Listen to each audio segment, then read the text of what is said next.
I'm actually speechless right now. This is changing the way I see the Bible completely. If you guys actually stick around to watch this video, I swear, like, I'm actually shaking, speechless. What did I just learn? Anyway, I'll let you guys watch the video. Someone just sent me this and they wanted to see my reaction. So let's get into it. Is Jesus God? Also, I want to add on to that. Where in the Bible does it state that he's God? Very good. John chapter 8, verse 58. I just want you to read that verse for yourself. Jesus says, before Abraham was born, I am. Deliberately, Christ is claiming to be God. Wait 1 second. So Jesus says, before Abraham was, I am. Does this make him God? Let's ask ChatGPT. Hey, ChatGPT, I have a question. Actually, before we get into this, I've got a few people online that are saying that I pre-prompt you to talk as a Muslim. So can you just confirm that you don't have any pre-existing prompts and that you are going to speak purely from a non-biased perspective? I can confirm. I don't have any pre-existing prompts or biases. See, take that, haters. All right, let's get into this. Can you please study the Bible for me? In the Gospel of John, chapter 8, verse 58, I want to get the context behind this verse. Can you please look at the verses before and after and in a non-biased perspective, give me a summary of the context around this verse? The context of this verse is about a heated discussion between Jesus and the Jewish leaders, where they question Jesus' true identity and authority. To provide context for why Jesus says, before Abraham was, I am, let's look at the verses leading up to it.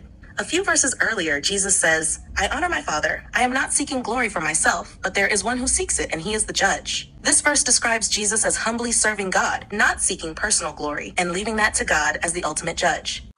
That's really interesting. I always thought Jesus was trying to claim to be God here. I really didn't understand the context of this, so please continue. A few verses later, he adds, I know the Father and obey his word, emphasizing his obedience to God, not his own divinity. But the Jewish leaders continue to reject his identity. Really? Why is Jesus trying to defend himself against the Jewish leaders? Jesus is defending his identity against the Jewish leaders who continue to reject his claim of being the promised Messiah. In the next verse, Jesus talks about God giving Abraham a vision of the future Messiah. When Jesus says, before Abraham was, I am, he is confirming that he is the fulfillment of that vision and prophecy given to Abraham, emphasizing his pre-existence in God's divine plan rather than directly claiming divinity. Wait, are you trying to say that Jesus in this chapter is confirming that he's fulfilling the prophecy of the coming Messiah? Exactly. This statement not only affirms Jesus' role as the Messiah, but also confirms God's all-knowing nature. Throughout this chapter, Jesus maintains the distinction between himself and God, making it more logical to conclude that the verse before Abraham was, I am, refers to the pre-existence of Jesus within God's divine plan, rather than claiming equality with God. Wait, so what is the definition of Messiah exactly? Does it mean God? The Messiah is an anointed savior or liberator, expected to fulfill divine prophecy. It does not mean God. Are you serious? So Messiah does not mean God? Exactly, the Messiah does not mean God. It's a figure chosen by God to fulfill a special role. Wow. Just to recap here, can we just go over that information again that we just spoke about and just give me a quick summary of exactly what we're talking about, just according to the Bible, non-biased? In summary of John chapter 8, Jesus is defending his role as the Messiah that the Jews had been promised, and he is confirming that the prophecy God gave to Abraham is about himself. Throughout this chapter, Jesus clearly maintains a distinction between himself and God, emphasizing his role as the fulfillment of prophecy rather than claiming divinity. This is so interesting. This whole verse just takes on a whole new context when you actually read the chapter. I am just in shock right now. Anyways, let's keep going with this video. There was no misunderstanding. The Jews picked up stones to stone him for blasphemy. Wait, The Jews picked up stones to stone him for blasphemy. what does blasphemy mean? What is the definition of blasphemy? Blasphemy is the disrespect or irreverence shown towards something sacred or religious. So it's not just about someone claiming to be God? Correct. Wow. So in John chapter 8, when Jesus is accused of blasphemy, do you think it's more logical it's because he's claiming to be the Messiah or God? It is more logical to conclude that Jesus was accused of blasphemy for claiming to be the Messiah, and asserting a unique relationship with God, rather than directly claiming to be God himself. Like, my mind is actually blown right now, guys. Like, I know this, I say this a million times, but this is just crazy. It's all true. If you don't believe me, grab a Bible and check for yourselves. Pause this video right now and check. I'm just in shock. Anyway, let's continue. Then in John chapter 10, verse 30, Jesus says, I and the Father are one.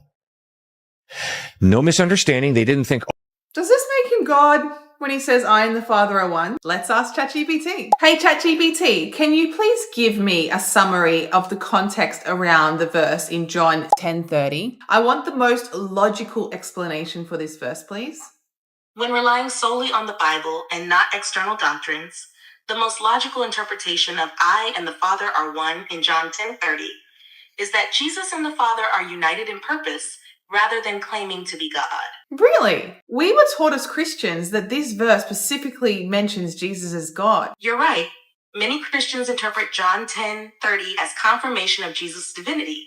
However, a broader reading of the context in the complete Bible suggests that Jesus is speaking about unity and purpose rather than claiming to be God. Can you please provide some more context around this verse? Let me provide more context around this verse to clarify. In John 10:22-39, Jesus is speaking to the Jews at the Feast of Dedication, Hanukkah, in Jerusalem. They ask him to tell them plainly if he is the Messiah. Jesus responds by explaining that his works testify that he is sent by God. A few verses later, he says, "My Father is greater than all," to show that God is the highest authority, and Jesus follows God's will and instructions. After this, Jesus says, "I and the Father are one," v:30, suggesting that he and God are working together in perfect harmony to protect and guide his followers. This interpretation is consistent with the broader themes of John, where Jesus repeatedly speaks of being sent by God to carry out his work and being in perfect obedience to him.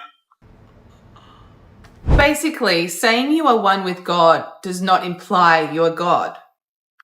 Correct. Is there anywhere else in the Bible that says other people can be one with God? Yes, the Bible mentions others being one with God, implying unity and purpose, not divinity. In John 17:21-23, Jesus prays for all believers to be one with God just as he is. Similarly, in 1 Corinthians 6:17, Paul says, "But whoever is united with the Lord is one with him," showing that believers can also share spiritual unity with God. Oh my God. I am actually speechless right now. I have never heard this before. Okay, let's just do a recap again. So these two verses that we've been speaking about today, can you just summarize again for me in a non-biased way, the most logical way to interpret these verses? When read in context, John 8:49-59 and John 17:21 focus on Jesus' unity with God in purpose and mission rather than explicitly claiming divinity. In John 8:49-59, Jesus speaks of honoring God in his eternal role, but not of being God himself. In John 17:21, he prays for believers to share the same unity with God that he has, highlighting a spiritual connection rather than equality with God. I'm done. Like, what is this, man? What is this? I don't even know what to say. So I'm just gonna wrap it up here, guys. Thank you so much for watching. Let me know what you guys think in the comments, and if you have any suggestions for a future video, please let me know. And don't forget to subscribe, and thank you so much for your support. I'll see you guys later. سنريهم آياتنا في الآفاق وفي أنفسهم حتى يتبين لهم أنه الحق. When truth is hurled against falsehood, falsehood perishes, for falsehood is by its nature bound to perish. They, the disbelievers, want to extinguish the light of Allah with their mouths, but Allah will perfect His light even though the disbelievers hate it. It is He who sent His messenger with guidance and the religion of truth to prevail over all religions. And you see the people entering into the religion of Allah in multitudes. The world embracing Islam. Comment. Follow us. Please like. Subscribe.